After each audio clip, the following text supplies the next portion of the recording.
Do you want to start bushcraft but don't want to break the bank? In this video, I'm going to show you how to start bushcraft for less than £20. Don't believe me? Watch this video and find out how.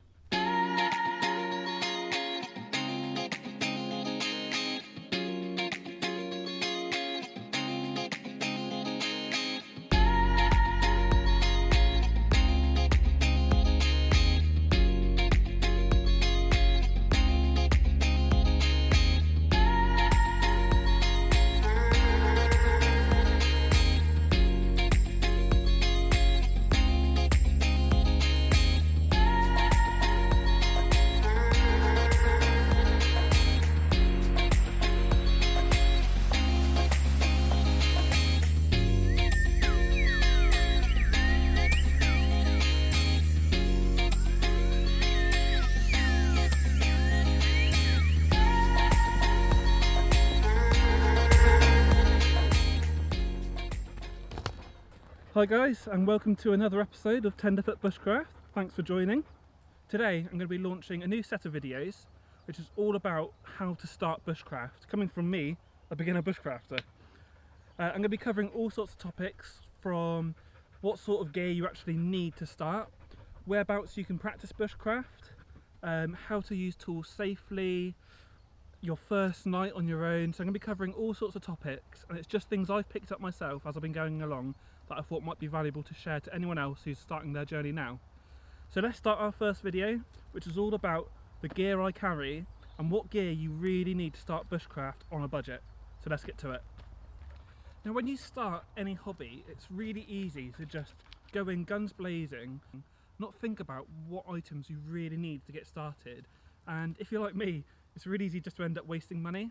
Certainly when I started bushcraft, I watched a load of videos and I just made a shopping list basically, bought a load of kit, and some of it I've never even used or only used a couple of times. Now, one of the most important items that you need to bring out with you is a good knife. When I started, I just found a fold-up knife that I had in my shed, and it's not ideal. I couldn't do any heavy work with it, but it allowed me to get outside and practice. So I'd advise you just to use any kit you've already got. That's a loud bike. As I was saying, I'd advise you to use any kit you've already got before you start spending loads of money. So I used this old fold-up knife. It was okay, but you need to get something a bit better. So this is what I bought, and this is what I recommend to any new starters. And it's made by a company called Mora knife. It's a Swedish made knife. It's got what they called a Scandi grind on it, which basically means that the way that the blade is formed means that it works really well for any sort of woodwork and whittling, that sort of thing. It's a cheap knife. Their range starts at less than £10. I think I paid about £12 for this one, and it's just really durable, really easy to use, really sharp. Comes with a nice sheath which clips onto your belt. It doesn't pop out, it stays in there really well, as you can see. And I would, like I say, I would recommend this to anyone that's starting out. A lot of professionals still carry these as either their backup knife or a spare knife, just because they're so hardy, they're so cheap, and if you were to damage it, it costs 12 quid, so it's not the end of the world. And that's why I think it's so good for being a beginner. You know, your technique's not going to be perfect and you might accidentally damage your knife. If it costs 12 quid, it's not the end of the world. The reason that a decent knife is so important is because it's used for such a wide range of skills when you're doing bushcraft. So you'll use this to make fire, prepare food, to make your camp. You just use it for everything and anything. So it's an incredibly versatile piece of kit to have with you. So yeah, Mora knife, an absolute must in my books. Now, I'm not sponsored by any of the companies I'm going to be talking about, but I am going to put a link in the description below. So if you're interested in any of these pieces of kit I'll talk about, follow the link and it will just take you through to the site so you can find them nice and easy. So that's the knife, that's the first item. Next, a fold-up saw. You need a saw. It's really important when you're starting out for just preparing wood, cutting it to size, clearing brush for your camp. It's just one of the most useful pieces of kit you can get. I actually started off without a saw. I didn't use one initially. I just had my knife, and I realised very quickly I needed something to cut the wood to size. Now you can spend about £20 on what is probably the most commonly used saw, which is made by a company called Baco, and it's the Laplander saw. But like we said, we're doing this on a budget, and we're going to do this for less than £20. So this is my first saw. As you can see, folds up nicely, nice and simple. Folds down nice and small, stick it in your bag, ideal.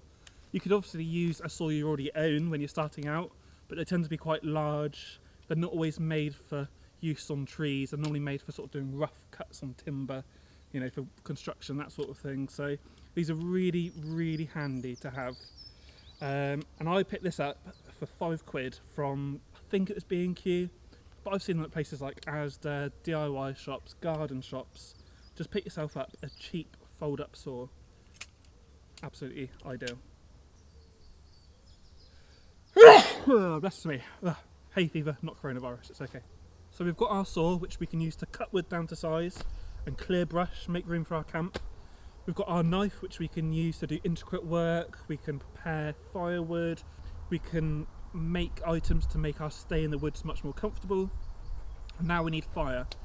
And the thing I recommend for that is what they call a furrow rod, or a Swedish fire steel.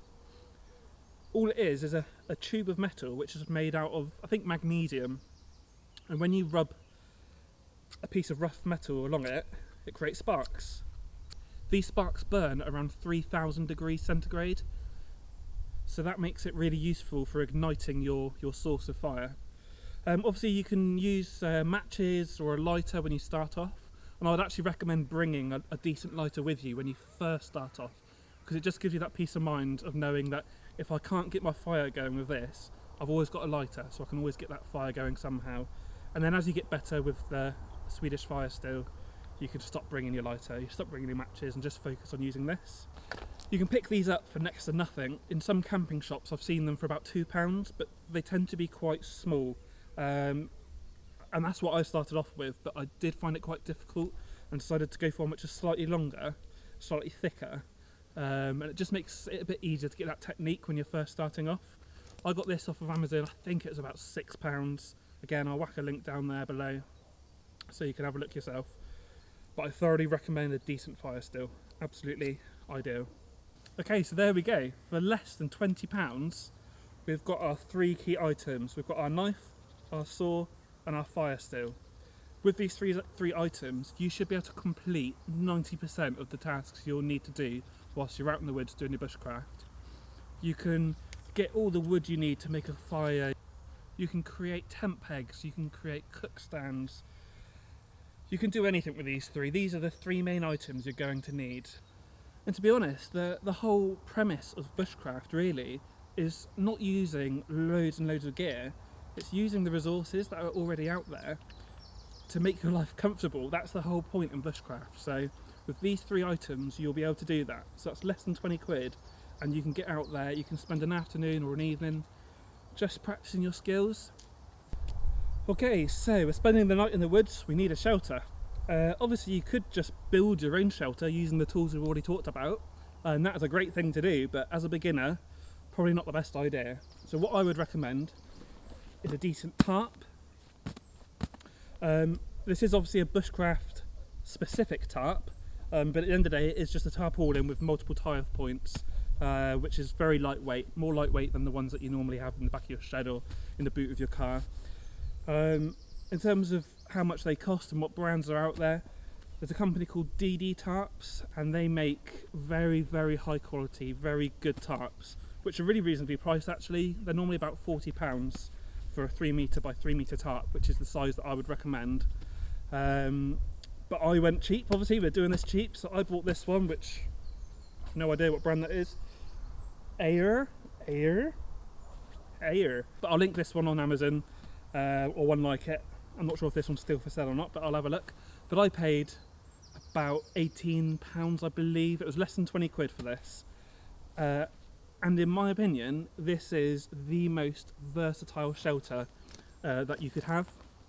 You can use this anywhere. You can use it if you're surrounded by trees, you can use it in an open field, you can use it if it's raining, you can use it just as an overhead canopy if it's really hot. They're just brilliant, they're really good. You can literally use it as a tent. So what I'm going to do now is I'm going to quickly show you a few of the setups very quickly that you can use. So let's take a look.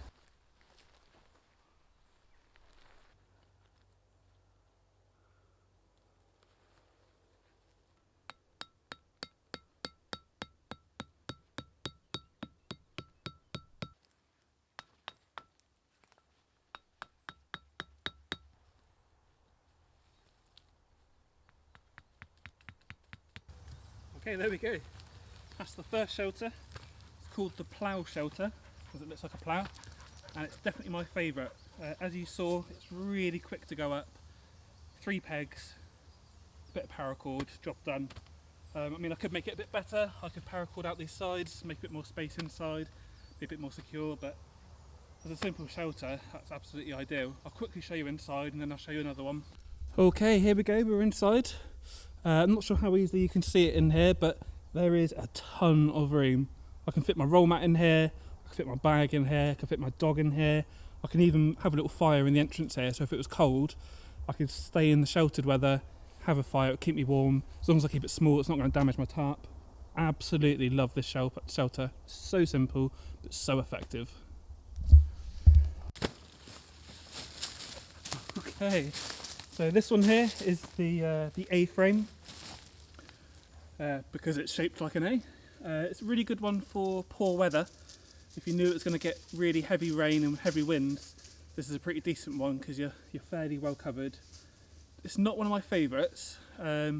Reason being, I normally like a bit of headroom, particularly if it's bad weather. I'd like to be able to sit in my shelter and wait the weather out without having to hunch over and crouch. But it's a good shelter. You can sleep a couple of people in this one as well. With a 3 metre by 3 metre tarp, this easily sleeps 2 people. Okay, so showed you a couple of tarp setups there.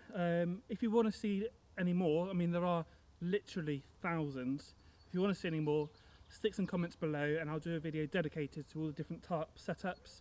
I mean there's ones where there's floor included, so it keeps you dry if the ground's wet. There's ones which are suspended above you. There's just a multitude. I haven't had time to go through them all today, and that's not why you guys are here, but if you want to see a video all about tarps, let me know. But we've got our shelter sorted, so the next thing you're going to want is food, presumably. Obviously you can cook your food in so many different ways. What I've gone for is something called the Zebra Billy can. Now this is basically just an aluminium can. You can get them made out of steel. Obviously aluminium's a bit lighter, but it's just, yeah, a metal pot. Inside you've got a smaller one, and then that's your main pot there. And the advantage of this is that you can place this directly in the fire. You can hang it off of a pot hanger. You can make, you can boil water in it. You can cook your dinner in it. It's just a really simple piece of kit. Again, it's a Zebra Billy can. I'll stick a comment below. But really, you could use any sort of can which can be placed in fire, or any tin, any pot. If you've already got some camping pots, they'll normally do. But I just like how versatile this is in particular. Obviously, you've got the handle, which is great. So yeah, that's what I use, and I do recommend it. They're about £15 or so. So again, good value for money. So yeah, that's what I cook my food in. Okay, if you're going to be spending the night out in the woods, one piece of equipment which I would recommend, but perhaps not straight away, perhaps get your basic skills sorted first, but I would recommend an axe. This is the axe that I used when I first started, and it's just a very small hatchet which was in my shed, and to be honest, it's next to useless. The blade on it was just blunt as anything, but it gave me an idea of what it was like to use an axe. The reason that you might want to use an axe is because it just makes some processes a bit quicker, a bit easier. But a lot of the things you can do with an axe you can do with a knife. They're sometimes just a bit more difficult, but for me personally, I enjoy using it. Like I say, I used this initially, and if I'm honest, it's rubbish. So I upgraded. Now there's a lot of axes out there on the market, and they can be extortionately expensive. For the top tier brands, for things like Grand Force Brooks, you're looking at 120, 150, 180 pounds for a small bush axe. And obviously the whole premise in this is starting off cheap. So what I did is I upgraded to this axe, which initially I found in a market. Somebody was selling it for 10 quid and it was made of rust. The head was just really, really rusty. It was as blunt as anything. The handle was completely cracked and it was really tiny, narrow, thin handle. I had no idea why it had that handle. But I bought it with the idea of just refurbishing the axe, rehandling it, and this is what I ended up with. It actually turns out that it's a 1953 British military ordnance axe, which I found out when I cleaned it up. I found these engravings here. And like I say, I just cleaned it up. I used distilled vinegar, a wire wool brush, a file, and just cleaned the head up. It's not perfect, but at the end of the day it's a tool. I don't want it to have a mirror finish. It's a tool that I'm going to be using in the woods.